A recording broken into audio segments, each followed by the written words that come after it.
Talent may open the door, but only discipline keeps you inside when motivation disappears. Inspiration fades, feelings lie, but what you do in the quiet, uncomfortable moments decides who you become. This is the story of two brothers, Leo and Elias, born in the high mountain city of Ethelgard, where stone towers kissed the clouds and legends were carved, not written. From the time they were children, both dreamed of becoming master sculptors, men whose work would outlive their names, whose hands could pull meaning from stone. But even as boys, they were different. Leo, the older brother, burned bright. He was laughter and motion, ideas spilling from him faster than he could shape them. When inspiration struck, it was like lightning, sudden, electric, intoxicating. He lived for that feeling. People gathered around him when he worked, drawn to his passion, convinced they were watching greatness being born. Elias was quieter, often overlooked. While Leo talked about his dreams, Elias stayed behind after everyone left. Not because he felt inspired, but because it was time. When the lamps dimmed and the city slept, Elias worked. Same hour, same bench, same steady rhythm, day after day. Then the king made his announcement. A single competition, one chance. Whoever could carve the soul of the mountain from the hardest obsidian would be named royal sculptor. Immortality in stone. Both brothers felt the call instantly. They traveled together to the obsidian caves at the mountain's base, where light struggled to survive and the air itself felt heavy. Leo arrived like a storm. He laughed, struck the stone with force, shouting about what he saw inside it: heroes, gods, destiny.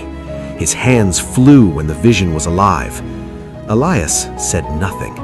He laid out his tools carefully. He ran his fingers across the stone, felt its resistance, studied its grain. Then he began. Tap, tap, tap. Slow, measured, almost boring to watch. Days passed, then weeks. The mountain tested them, not with monsters, but with cold that crept into the bones, silence that pressed on the mind, and stone that refused to yield. On bright days, Leo was unstoppable. His obsidian sang under his hands. Other sculptors stopped to stare. But when storms rolled in and the caves grew darker, something inside him dimmed. His hands slowed. His chest felt hollow. He told himself he was empty, that the spark was gone. He waited for it to come back.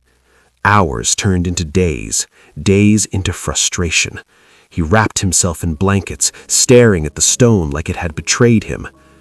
Elias felt the same cold, the same boredom, the same ache in his hands, but he didn't argue with it. Every morning before breakfast, he struck the stone 1,000 times. Some days the strikes felt meaningless. Some days his mind begged him to stop, but his hands kept moving. Tap, tap, tap. He wasn't chasing greatness, he was honoring a promise to himself. Then the mountain broke. A cave-in sealed them inside, plunging everything into total darkness. No fire, no light, no sense of time. 3 days trapped with nothing but fear and breath. Leo unraveled. Without light, he couldn't see progress. Without praise, he couldn't feel purpose. Without hope of the crown, his fire died completely. He wept, not just from fear, but from the terror of feeling useless without inspiration. "What am I without the spark?" he whispered into the dark. Elias felt fear too. His hands shook, his chest tightened, but he reached for a small hand chisel. In the pitch black, he couldn't see a thing, but he knew the rhythm. He chipped at the fallen rock slowly, carefully. His arms ached, his mind screamed to stop. Still, his hands moved. He wasn't chasing greatness, he was honoring a promise to himself. Then rescuers broke through. The light was blinding. Leo emerged thin, hollowed out, his obsidian block barely touched, beautiful in places, jagged and abandoned in others. Elias stepped out exhausted, bleeding, but carrying a stone worn smooth by thousands of quiet, unremarkable strikes. At the final judging, silence filled the hall. Leo's piece drew gasps, brilliant flashes of beauty surrounded by unfinished edges. Elias's statue looked like liquid shadow, calm and complete, shaped not by bursts of passion, but by patience. Afterwards, Leo broke down. Through tears, he gripped his brother's hands. "How did you keep going when everything went dark? I lost my heart." Elias held him tightly. "Motivation," he said softly, "is the guest who joins you for the party.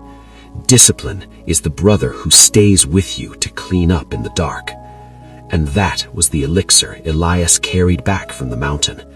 Motivation may ignite the journey, but only discipline carries you through the cold, the silence, and the nights when the spark is gone.